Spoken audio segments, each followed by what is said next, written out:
សួស្តីប្រិយមិត្តទាំងអស់គ្នាយើងមកសម្រាប់បន្តទៅកាន់ភាគទី2នៃរឿង The Flash Season 8ដែលភាគទី2ហ្នឹងមានចំណងជើងថា Armageddon Part 2ដែលវាគឺជាភាគបន្តពីភាគមុននឹងឯងហើយនិយាយតាមត្រង់ទៅ Armageddon Part 2ហ្នឹងគឺពិតជាល្អមើលខ្លាំងមែនទែនបើធៀបជាមួយនឹងភាគទី1ហើយយើងមើលភាគទី2ហើយគឺជក់ជាមួយនឹងសាច់រឿងនឹងតែម្ដងដែលហ្នឹងហើយកាលពីភាគទី1យើងបានដឹងហើយនៅខាងចុងហ្នឹងគឺ Despero បានប្រាប់ទៅកាន់ Barry ថា Barry មានរយៈពេល7ថ្ងៃដើម្បីបង្ហាញអំពីភាពស័ក្តិសមរបស់ខ្លួនថាខ្លួននឹងមិនមែនជាហានិភ័យសម្រាប់ពេលអនាគតកាលនោះទេហើយហ្នឹងហើយបន្ទាប់ពីផ្ដាំ Barry ចឹងហើយគេក៏បានដាក់ Barry មួយដៃដោយសេចក្តីកំហឹងទៅដាក់មួយដៃហើយក៏បានផ្ដាំផ្ញើ Barry ថាចាប់ពីថ្ងៃស្អែកទៅគេនឹងតាមដាន Barry ហើយអញ្ចឹងឲ្យប្រុងប្រយ័ត្នឲ្យមែនតែនបើសិនជាគេឃើញភាពឆ្លោះឆ្លយណាមួយ Barry ប្រកាសជាខ្សែសង្ខារហើយតែហើយគេក៏បានឆ្លងតាមកញ្ចក់របស់គេទៅវិញបាត់ទៅហើយ Barry ក៏បានទៅធ្វើការនៅក្នុង Star Lab របស់ខ្លួនវិញដែលពេលហ្នឹងដែរក្រុម Star Lab ក៏បានតាក់ទងទៅកាន់ Alex នៅក្នុងរឿង Supergirl បងស្រីរបស់ Supergirl ហ្នឹងក៏បានពឹងពាក់ឲ្យ Alex ស្វែងរកឯកសារស្វែងរកប្រភពអំពីសត្វចម្លែក alien ម្នាក់ដែលមានឈ្មោះថា Despero ហ្នឹងអញ្ចឹងហើយ Alex ក៏យល់ព្រមក៏ចាប់ផ្ដើមទៅស្រាវជ្រាវអំពី Despero ហ្នឹងទៅខណៈដែល Caitlin នៅវិញបន្ទាប់ពីគេប្រើ satellite scan ទៅលើខួរក្បាលរបស់ Despero ហ្នឹងទៅក៏គេបានតម្រុយអំពីថាមពលរបស់ Despero គឺ Despero ហ្នឹងមិនមែនថាមពលខ្សោយនោះទេថាមពលរបស់គេហ្នឹងដូចជាពួក Superman Supergirl មកពីភព Krypton អញ្ចឹងហើយធ្វើឲ្យគេបារម្ភខ្លាំងមែនទែនប៉ុន្តែ Barry ក៏បានបង្វែរស្ថានភាពមួយហ្នឹងក៏បានប្រាប់ឲ្យអ្នកទាំងអស់គ្នាហ្នឹងត្រៀមខ្លួនធ្វើការនៅក្នុងថ្ងៃស្អែកដោយសារតែថ្ងៃស្អែកគេនឹងប្រឈមជាមួយនឹង Despero នឹងមកតាមដានគេណាអញ្ចឹងហើយក៏បានប្រាប់កូនចៅរបស់គេឲ្យត្រៀមខ្លួនធ្វើការនៅក្នុងថ្ងៃស្អែកហ្នឹងទៅហើយហ្នឹងហើយនៅពេលដែលគ្រប់គ្នាបំបីគ្នាទៅផ្ទះរៀងៗខ្លួនហ្នឹងស្រាប់តែ Chester ជាមួយនឹង Killer Frost ក៏បាននៅសិក្សាអំពី Despero បន្តទៀតដែលដោយសារតែគេមិនទុកចិត្តថា Despero នឹងទុកជីវិតឲ្យ The Flash អញ្ចឹងហើយក៏ Killer Frost បានប្រមូល Chester បង្កើតអាវុធមួយដើម្បីការពារ Barry ដែល Chester ឮអញ្ចឹងហើយគេដូចជាមិនចង់បង្កើតអាវុធនឹងនោះទេប៉ុន្តែ Killer Frost ក៏បានប្រាប់គេថាធ្វើមិនធ្វើទៅអញ្ចឹងសំខាន់ឲ្យ Chester ការពារ Barry ឲ្យបានថាហើយគេក៏បានបំបីគ្នាទៅខណៈដែល Barry នៅពេលដែលគេទៅគេងនៅផ្ទះហ្នឹងក៏គេងមិនលក់នោះទេអញ្ចឹងហើយព្រឹកឡើងប្រពន្ធហ្នឹងក៏ដឹងថាប្តីមានអារម្មណ៍មិនស្រួលហើយក៏បានទៅលួងលោមលើកទឹកចិត្តប្តីទៅហើយកំពុងតែនិយាយចរចាគ្នាស្រាប់តែទូរស័ព្ទរបស់ Barry វាបាន alert ឡើងដោយសារតែមានការងារពីក្រុម CCPD គឺមានរឿងហេតុនៅក្នុងធនាគារមួយអញ្ចឹងហើយ Barry ក៏បានទៅដល់កន្លែងហ្នឹងភ្លាមក៏ទៅដល់ហ្នឹងក៏បានសួរក្រុមសន្តិសុខក្រុម Police Officer នៅជុំវិញហ្នឹងទៅក៏មានអ្នកស្រីប៉ូលីសម្នាក់បានប្រាប់ទៅកាន់ Barry ថា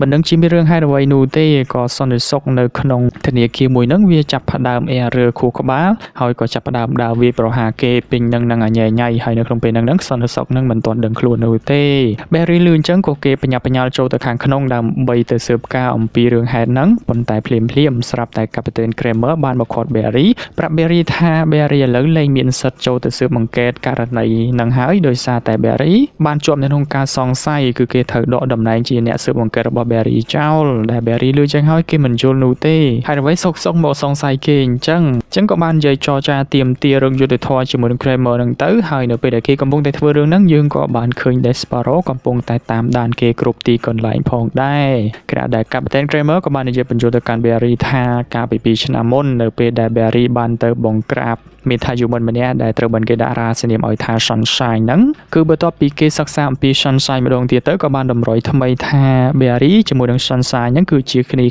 គឺពាក់ព័ន្ធជាមួយនឹងគ្នាអញ្ចឹងណាអញ្ចឹងហើយក៏តម្រូវឲ្យគេដកតំណែងពី Barry និងយក Barry ទៅស៊ើបអង្កេតបន្ថែមទៀត Barry លឺអញ្ចឹងក៏គេមិនព្រមនោះទេដោយសារតែគេជឿជាក់ថាគេគ្មានកំហុសមានពាក់ព័ន្ធជាមួយនឹង Sunshine នោះទេប៉ុន្តែ Captain Kramer មិនព្រមឲ្យគេបន្តការងារនោះទេដើម្បីសុវត្ថិភាពទីក្រុងរបស់គេក៏បានដកកាតដកសិទ្ធិជាអ្នកស៊ើបអង្កេតរបស់គេចោលទៅហើយ Barry ដោយសារតែមិនអាចធ្វើការងារបានគេក៏បានចេញពីកន្លែងហ្នឹងទៅក្នុងផ្ទះក៏បានទៅជួបជាមួយនឹង Cecil ប្រាប់អំពីបញ្ហាដែលគេកំពុងតែសង្ស័យខ្លួនហើយក៏ Cecil ពិតជាខឹងខ្លាំងមែនទែនហើយអ្វីបានជាមកធ្វើបែបហ្នឹងដាក់ Barry ជាមនុស្សល្អហើយអ្វីបានជាមកចង់ស៊ើបអង្កេតទៅលើ Barry អញ្ចឹងហើយក៏សន្យាថាគាត់នឹងត្រៀមមេធាវីត្រៀមច្បាប់ត្រៀមសំណុំហេតុផលដើម្បីការពារ Barry ទៅប៉ុន្តែកំពុងតែនិយាយចរចាគ្នាហ្នឹងស្រាប់តែមានអ្វីមួយយ៉ាងឆ្លងចូលទៅក្នុងខួរក្បាល Cecil ធ្វើឲ្យគាត់ស្រឡាំងកាំងអញ្ចឹងហើយបន្ទាប់ពីផ្ចង់ស្មារតីបានវិញ Cecil ក៏ដឹងថាកំពុងតែមានអ្នកចូលមកតាមដាននៅក្នុងបន្ទប់នឹងដែរហើយដែលម្នាក់ហ្នឹងគ្មានអ្នកណានោះទេក្រៅពី Despero នឹងឯង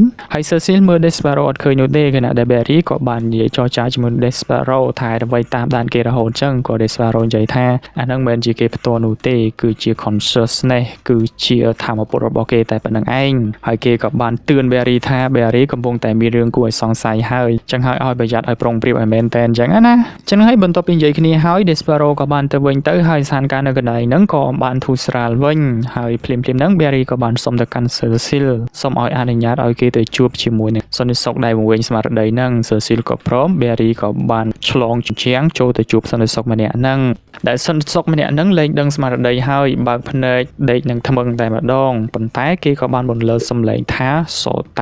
តានិយាយបដាប្រកាច់បារើដេកថ្មឹងបដាអញ្ចឹងទៅហើយ Barry ពិតជាឆ្ងល់ខ្លាំងមែនទែននៅពេលដែលគេឮពាក្យថាសូ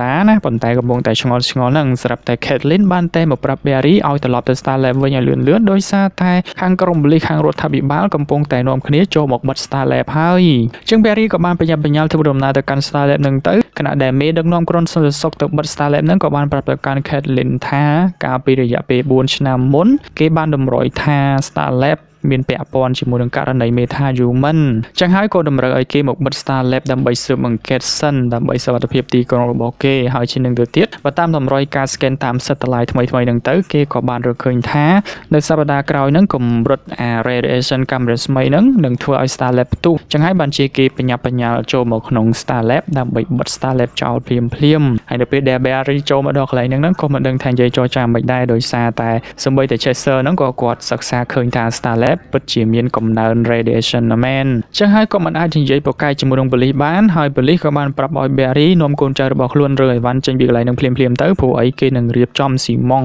បិទប៉ាតនៅកន្លែងហ្នឹងមិនឲ្យកាំរស្មីលេចចេញទៅប៉ះពាល់ដល់សន្តិសុខសុខភាពប្រជាជននៅខាងក្រៅនោះទេប៉ុន្តែមុននឹងចាក់ចេញ Barry ក៏បានប្រាប់កូនចៅរបស់ខ្លួនឲ្យទៅយកអីវ៉ាន់ណាទំនើបអីវ៉ាន់សំខាន់ចេញថែមទាំងត្រូវតែបំបិទអត្តសញ្ញាណ Barry ឲ្យគ្រប់គ្នាដឹងថា Barry Allen គឺជា The Flash នោះទេថាហើយគ្រប់គ្នាក៏បានទៅធ្វើការរៀងខ្លួនទៅហើយ Barry ក៏បានទៅជួបជាមួយនឹង Gideon ឲ្យ Gideon ជួយបញ្ហាបច្ចេកទេសដើម្បីឲ្យគេលុបតម្រុយផ្សេងៗតាក់ទងនឹង The Flash ចោលខណៈដែល Chester ក៏បានទៅប្រមូលអីវ៉ាន់ផងដែរហើយអីវ៉ាន់សំខាន់សម្រាប់ Chester នៅក្នុងពេលហ្នឹងគឺជាអាវុធ radiation មួយដែលគេទើបតែផលិតឡើងធ្វើតាមអ្វីដែល Killer Frost បាននិយាយចឹងណាហើយនឹងហើយ Barry ក៏បានចរចាជាមួយនឹង Gideon ទៀតខណៈដែល Desperado ក៏កំពុងតែតាមដាន Barry បន្តទៀតដែរហើយចុះឡើងទៅ Gideon ក៏ធ្វើតាមអ្វីដែល Barry បានប្រាប់ប៉ុន្តែគេក៏បានប្រាប់ Barry ថាដើម្បីលុបអត្តសញ្ញាណរបស់ The Flash ឲ្យជិត 100% ហ្នឹងទាល់តែលុបគ្រប់យ៉ាងតែម្ដងលុបទាំង Gideon លុបទាំងព័ត៌មានរបស់ Starlab ចោលអញ្ចឹងណាហើយ Barry ដោយសារតែគ្មានជំរឿអញ្ចឹងហើយក៏បាននិយាយបាយគ្នាជាមួយនឹង Gideon ទៅបាយហើយគេក៏បានចុចប៊ូតុងកុំតិចព័ត៌មាននៅក្នុងនឹងចោលអរលេងទៅរួចហើយគេក៏បាននាំគ្នាដើរចេញពី Starlab ទាំងអស់គ្នាចេញពី Starlab ទៅគេក៏បាននាំគ្នាទៅប្រជុំនៅក្នុងផ្ទះ Barry បន្តទៀតក៏បាននាំគ្នាឆ្ងល់ថាហេតុអ្វីបានជាមានរឿងហេតុកាត់ឡើងផ្ទួនគ្នាបែបហ្នឹងពេលហ្នឹងដែរ Chester ក៏ធ្វើមុខភ័យប៉ុន្តែមិនមាននរណាម្នាក់ចាប់អារម្មណ៍ពី Chester នោះទេខណៈដែល Barry នេះវិញក៏បានបំលែងស្ថានភាពភ័យព្រួយហ្នឹងក៏បានឲ្យអ្នកទាំងនេះទៅសិក្សាអំពីសន្តិសុខដែលត្រូវបានគេសន្តំនឹងវិញថាហើយ Barry ក៏បានចាក់ចេញពីកន្លែងហ្នឹងទៅជួបជាមួយនឹង Iris ក៏បាននិយាយអំពីសេចក្តីបារម្ភរបស់ខ្លួនខ្លាចលោដូចជាអ្វីដែល Desperado និយាយមែនអញ្ចឹងណាដោយសារតែកំពុងតែមានរឿងហេតុចលាចលនៅក្នុងទីក្រុងរបស់គេហើយប៉ុន្តែកំពុងតែភ័យហ្នឹងស្រាប់តែទូរស័ព្ទរបស់ Iris alert ឡើងប្រាប់ថាកំពុងតែមានជនដៃដល់នៅកន្លែងមួយទៀតហើយជនដៃដល់ហ្នឹងមានឈ្មោះថា Zolta ដែលជាអ្នកពូកែសន្តំចិត្តរបស់មនុស្សនឹងឯងឮចឹងភ្លាម Barry ក៏បានរត់ទៅដល់កន្លែងកើតហេតុក៏ Zolta ហ្នឹងកំពុងតែសន្តំប្រជាជនដើរវល់ពេញអាគារនឹងហើយ Barry ឃើញគេធ្វើរឿងហ្នឹងក៏បំរុងនឹងរត់ទៅចាប់គេដើម្បីយកទៅដាក់ក្នុងគុកប៉ុន្តែគ្រាន់តែរត់ទៅជិតគេហ្នឹងគេក៏បានប្រាប់ថាពលគោលការរបស់គេសន្តំ Barry ឲ្យរត់ទៅបុកកន្លែងផ្សេងហើយស្រាប់តែ Barry ភ្ញាក់មកវឹបហ្នឹងក៏បានឃើញ Allegra Caitlin ជាមួយនឹង Chester ហ្នឹងបាននាំគ្នាកាន់កំភ្លើងភ្ជុំមកកាន់គេដោយសារតែ Barry បានធ្វើអាក្រក់ទៅកាន់ពួកគេហើយពួកគេភ័យក៏បានគំរាម Barry ទៅហើយ Barry ឃើញចឹងក៏អត់យល់នោះទេដោយសារតែមិញខ្លួនឯងវាយគ្នាជាមួយនឹង Zolta សុកប៉ុន្តែបែរជាមកធ្លាក់ត្រូវបានគ្នាឯងកំពុងតែវាយប្រហារទៅវិញចឹងហើយគេក៏បានសុំឲ្យមិត្តភក្តិរបស់គេទុកចិត្តខ្លួនហើយ Caitlin ហ្នឹងក៏ទុកចិត្ត Barry មែនក៏ Caitlin បានយកម៉ាស៊ីនមក scan Barry ទៅដឹងថាมันមានបញ្ហាអីនោះទេចឹងហើយគេក៏បានទម្លាក់កំភ្លើងចុះហើយក៏បាននិយាយចរចាគ្នាជាមួយនឹង Barry បន្តទៀតដែលពេលហ្នឹង Barry ក៏បានប្រាប់ទៅកាន់អ្នកនរគ្នានឹងថាប្រហែលជារឿងហេតុដែលពួកគេបានឃើញហ្នឹងគឺបង្កឡើងដោយ Zolta ទាំងអស់ដែល Zolta មានសមត្ថភាពសន្តំចិត្តមនុស្សឲ្យឃើញនេះឃើញនោះអីចឹងណាចឹងបន្ទាប់ពីយល់អំពីស្ថានភាព Zolta ហើយគេក៏បានប្រាប់ឲ្យ Barry ទៅ តាមដានសូតាចឹងហើយពេលហ្នឹងដោយសារតែ Chester គ្មាន satellite ពី Starlab យកមកប្រើប្រាស់ក៏គេមិនអាច scan សូតាបាននោះទេចឹងហើយមានតែប្រើល្បឿន Barry រត់ទៅរកសូតាជុំវិញទីក្រុងហ្នឹងទៅក៏ Barry បានរត់ទៅរកសូតាយ៉ាងលឿនរត់លឿនខ្លាំងពេករហូតដល់ហត់ឈប់នឹងហក់អញ្ចឹងណាប៉ុន្តែនៅពេលដែលគេឈប់ហ្នឹងគេក៏បានជួប Despero ម្ដងទៀតជួប Despero ភ្លាមដោយសារតែខឹង Despero ខ្លាំងពេកក៏បានទៅសួរនាំ Despero ថាតើ Despero មានអ្វីនៅពីក្រោយអត់បានជាសុកខ្លួនឯងជាសត្វចម្លែកសោះហេតុអ្វីបានជាមកការពារផែនដីហ្នឹងវាមិនសមចឹងហើយ Despero ក៏បាននិយាយប្រាប់គេតាមត្រង់ថា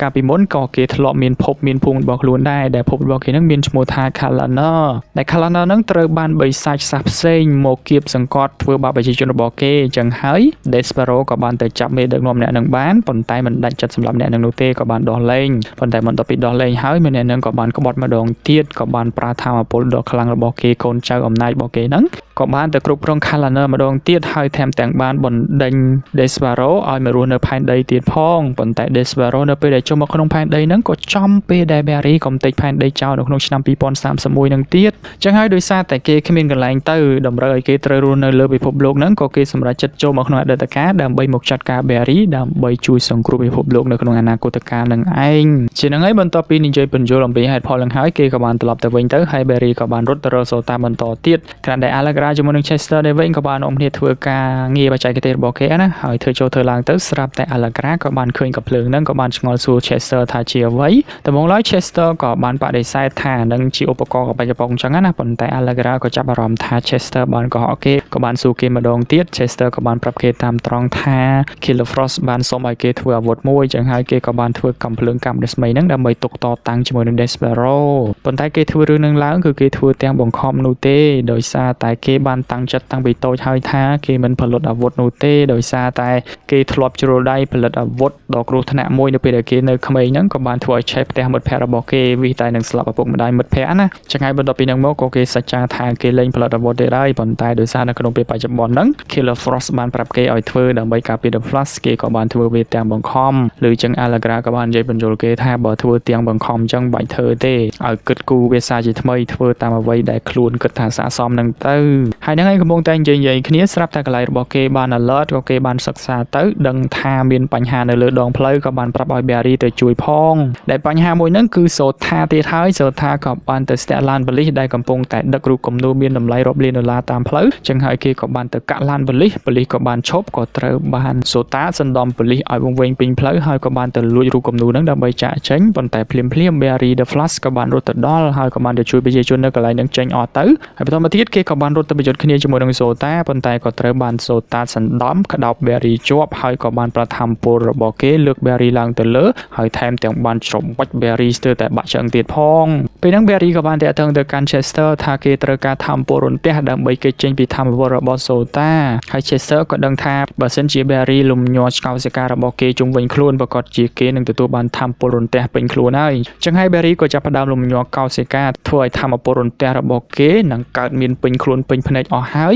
នៅពេលដែលថាមពលនឹងវាកើនដល់កម្រិត Barry ក៏បានផ្ទុះឌុងធ្វើឲ្យថាមពលរន្ទះទៅឆក់ចំសូតាធ្វើឲ្យសូតាប្រកាច់បាត់ទៅហើយ Barry ក៏បានចុះទៅចាប់សូតាដាក់នៅក្នុងខ្នោះបានយ៉ាងសង្ហាចឹងហើយបន្ទាប់ពីសូតាត្រូវបានគេបញ្ជូនចូលទៅក្នុងគុកហើយបញ្ហាអ្នកដែលត្រូវបានសូតាសណ្ដំហ្នឹងក៏បានដឹងខ្លួនឡើងមកវិញអស់ទៅខណៈដែល Barry នៅពេលដែលជួបមិត្តភ័ក្តិរបស់គេក៏សប្បាយចិត្តខ្លាំងមែនទែនដែលថាមពលរបស់គេខ្លាំងហើយក៏ដូចជាមានចរិតចម្លែកក៏បានប្រពន្ធមិត្តភ័ក្តិរបស់គេទៅផ្ទះរបស់โจជប់លៀងញ៉ាំអីជាមួយនឹងโจណាប៉ុន្តែនៅពេលដែលគ្រប់គ្នាឮអំពីឈ្មោះโจក៏ចាប់ផ្ដើមនាំគ្នាសេតដោយសារតែโจបានស្លាប់តាំងពី6ខែមុនមកហើយថាតើហេតុអ្វីបានជា Barry លើកអំពីโจទៅចង់ញ៉ាំអីជាមួយនឹងโจអញ្ចឹងតែ Barry ឮចឹងហើយក៏មិនយល់នោះទេដោយសារតែគេមិនបានឃើញថាโจស្លាប់នោះទេហេតុអ្វីបានជាគ្រប់គ្នានិយាយថាโจស្លាប់ដែលដោយសារតែគ្រប់គ្នាបញ្ជាក់ថាโจពិតជាស្លាប់មែនក៏បានធ្វើឲ្យ Barry ហឹងត្រជាក់ស្ដាប់ពួកអ្នកទាំងអស់គ្នានឹងលេងយល់ហើយហឹងត្រជាក់វង្វេងពាន់ហើយគេក៏បានរត់ចូលទៅក្នុងផ្ទះរបស់គេរត់ទៅរកโจនឹងពេញផ្ទះនឹងរញ៉ៃពេញផ្ទះប៉ុន្តែក៏មិនបានឃើញโจនោះទេក៏បានទៅសួរ Iris ថាโจនៅឯណា ភ្លាមៗ Iris ក៏បានឲ្យគេកលេចទៅមើលរូបថតអំពីមរណភាពរបស់โจដែលរូបថតហ្នឹងបញ្ជាក់បានថាโจពិតជាស្លាប់បាត់មែនប៉ុន្តែ Barry ឃើញរូបថតកាន់ទុកនឹងហើយក៏នៅតែមិនជឿថាโจបានស្លាប់នោះទេក៏គេបានសួររកโจបន្ថែមទៀតចឹងហើយពេលហ្នឹង Cecil ក៏បានចូលមកក៏បានស្ដីឲ្យ Barry ថាគាត់ព្យាយាមបំភ្លេចโจទៅហើយប៉ុន្តែហេតុអ្វីបានជា Barry រំលឹកឈ្មោះโจឲ្យគាត់លើទៀតគឺโจបានស្លាប់តាំងពី6ខែមុនទៅហើយហេតុអ្វីចេះតែលើកឈ្មោះโจមកឲ្យគាត់ឈឺចាប់ទៀតដែល Barry ស្ដាប់រឿងនឹងទាំងមិនយល់នោះទេហើយក៏ភ្លាមៗនឹងដែរ Iris ក៏បានឃើញព័ត៌មាននៅក្នុងទូរទស្សន៍គឺថាគេកំពុងតែចុះផ្សាយអំពី The Flash ដែល The Flash នឹងចាប់ផ្ដើមបែកស្លុយទៅវាយប្រជាជនបាញ់រន្ទះដាក់ប្រជាជនជុំវិញទីក្រុងអញ្ចឹងណាចឹងហើយគេក៏ចាប់ផ្ដើមនាំគ្នាថ្កោលទោស Barry បដាហើយគណៈដែល Barry ឯនេះវិញមិនបានចងចាំមិនបានយល់ថាហេតុអ្វីបានជាមានវីដេអូបែបហ្នឹងកើតមាននៅក្នុងសង្គមមនុស្សទេព្រោះអីគេដូចជាមិនបានធ្វើរឿងនឹងផងហេតុអ្វីបានជាលេចធ្លាយព័ត៌មានបែបហ្នឹងចេញមកក៏ភ្លាមៗហ្នឹងដែរ Despero ក៏បានចូលមកក្នុងបន្ទប់របស់គេហើយក៏ដោយសារដឹងថា Barry បានធ្វើរឿងអាក្រក់ហើយគេក៏បានប្រើធម្មពលភ្នែករបស់គេបាញ់សម្លាប់ Barry ប៉ុន្តែ Barry មិនទាន់ស្លាប់នោះទេក៏ត្រូវបាន Cecil ជួយប្រើធម្មពលខួរក្បាលរបស់គេតតាំងជាមួយនឹងខួរក្បាលរបស់ Despero ប៉ុន្តែដោយសារតែ Despero ខ្លាំងជាង Despero ក៏បានសណ្ដំឲ្យ Cecil ដេកលងលក់បាត់ទៅចាំខែជាច្រើនសន្ធឹកសន្ធាប់ទៀតប្រឡប់កាន់តែច្រើនមានឱកាសធ្វើជាម្ចាស់នៃរង្វាន់ធំក៏មានកាន់តែច្រើនហើយបន្តមកទៀតគេក៏បានប្រើធម្មពលលើកទី2ដើម្បីបាញ់សម្លាប់ Barry ចោលតែម្ដងប៉ុន្តែសំណាងល្អខ្លាំងមែនទែនដែល Chester ជាមួយនឹង Alcara ក៏បានមកទាន់ចឹងហើយគេក៏បានប្រើអាវុធដែលគេទើបតែ design ហើយហ្នឹងតតាំងជាមួយនឹង Despero ធ្វើឲ្យ Despero ដួលទៅហើយគេក៏បានប្រាប់ឲ្យ Barry រត់ Barry ក៏បានរត់ប្រហែលយកចេញពីកន្លែងហ្នឹងបាត់ទៅហើយបន្ទាប់ពីហ្នឹងក៏ Despero ខឹងអ្នកទាំងអស់គ្នានឹងខ្លាំងមែនទែនក៏បានបំលែងខ្លួនខ្លាចទៅជាសត្វចម្លែកហើយក៏បានគំរាមពួកនឹងថាបើថ្ងៃក្រោយបានមកពាំងមុខធ្វើជាឧបសគ្គនៅក្នុងការសម្លាប់ The Flash បន្តទៀតគេនឹងសម្លាប់អ្នកទាំងអស់គ្នានឹងចោលហើយថាហើយគេក៏បានបំបាំងកាយទៅផ្ទះរបស់គេវិញទៅហើយអ្នកទាំងអស់គ្នានេះក៏ចាប់ផ្ដើមនាំគ្នាឆ្លាចលអំពីរឿង The Flash ក៏ចង់ជួយ The Flash ចឹងហើយក៏បានតាក់ទងទៅកាន់ Alex ម្ដងទៀតដោយបានពឹងពាក់ Alex ឲ្យសិក្សាអំពី Despero បន្ថែមទៀតហើយ Alex ដោយសារតែគេបានសិក្សាអំពី Despero បានមួយរយៈហើយគេក៏ដឹងថាពួក Despero ហ្នឹងមានថាមពលខ្លាំងណាស់ដូចជាពួក Superman Kryptonian អីចឹងដែរណាហើយពួកហ្នឹងល្បីថាទទួលបានថាមពលពីវត្ថុ Snow មួយដែលត្រូវបានគេឲ្យឈ្មោះថា Flame of Pythia ដែលវាហ្នឹងគឺជាប្រភពថាមពលរបស់ភព Kalanor ដែលជាភពរបស់ Despero ហ្នឹងឯងហើយ Despero ហ្នឹងឯងគឺជាមនុស្សទី1ដែលបានមកក្នុងផែនដីហ្នឹងចឹងហើយAlex ក៏បានអបអរសាទរអ្នកទាំងអស់គ្នានឹងដែលបានជួបជាមួយនឹងពួក Kalanorian លើកទី1ដំបូងគេចឹងណាហើយក៏បានសន្យាជាមួយនឹងពួកនឹងថានឹងព្យាយាមសិក្សាអំពីចំណុចខ្សោយរបស់ Despero ដើម្បីមកជួយក្រុម The Flash ផងដែរហើយបញ្ចប់ពីនឹងទៅពួកគេក៏បាននាំគ្នាសិក្សាអំពី Barry ម្ដងចង់ដឹងថាតើ Barry ឥឡូវហ្នឹងទៅដល់ណាដល់ណីហើយខណៈដែល Barry នៅវិញក៏បានធ្វើដំណើរទៅដល់កន្លែងដែលគេប្រជុំគ្នាការមុននៅពេលដែល Arrow បានស្លាប់ចឹងហើយក៏បានទៅឈរនៅក្នុងតុប្រជុំរបស់ក្រុម Superhero របស់គេនឹងទៅហើយភ្លាមៗហ្នឹង Black Lightning ក៏បានមកជួបគេឃើញ Black Lightning ភ្លាម Barry ក៏បានសុំទៅកាន់ Black Lightning ឲ្យជួយគេផងដោយសារតែមានបញ្ហាអយុត្តិធម៌ទៅលើខ្លួនគេសុំហើយសាច់រឿងភាគទី3ហ្នឹងក៏ត្រូវបានបញ្ចប់នៅត្រង់ចំណុចហ្នឹងទៅហ្នឹងហើយអ្នកនរគ្នាសាច់រឿងភាគហ្នឹងវាពិតជាល្អមើលខ្លាំងមែនទែនគ្រាន់តែវារៀងអញញ៉ៃបន្តិចពិបាកយល់បន្តិចដោយសារតែគ្រប់យ៉ាងវាដូចជាកើតមានស្ថិតនៅក្រោមការគ្រប់គ្រងផ្លូវចិត្តរបស់អ្នកណាម្នាក់អញ្ចឹងណាដូចជាអត់បានកើតមានមែនតែនេះប៉ុន្តែសកម្មភាពដែលគេឃើញហ្នឹងគឺជាសកម្មភាពមែនតែនដែលសូម្បីតែ Barry ហ្នឹងមិនដឹងថាខ្លួនឯងបានធ្វើនោះទេអញ្ចឹងហើយយើងចាំទៅមើលភាគក្រោយៗទៀតទៅមើលថាតើគេនឹងបកស្រាយអំពីរឿងហេតុទាំងអស់ហ្នឹងដោយរបៀបណាហើយ Barry នឹងស្វែងរក Superhero ប្រមាណអ្នកដើម្បីមកជួយដោះស្រាយបញ្ហាអយុត្តិធម៌ទៅលើខ្លួនគេហ្នឹងអញ្ចឹងហ្នឹងហើយយើងចាំទៅជួបគ្នានៅក្នុងភាគក្រោយទៀតប៉ុន្តែភាគក្រោយហ្នឹងដូចជាមិនទាន់ចេញទូលំទូលាយទេអញ្ចឹងហើយចាំវាចេញទូលំទូលាយចាំ admin យកមកសម្រាយអ្នកគ្នាស្ដាប់បន្ថែមទៀតហើយអរគុណច្រើនខ្លាំងមែនតើដែលបានតាមដានស្ដាប់វីដេអូមួយនេះរហូតដល់ចប់យើងចាំទៅជួបគ្នានៅក្នុងវីដេអូក្រោយៗទៀតសុខសប្បាយទាំងអស់គ្នាជម្រាបលាបាយបាយ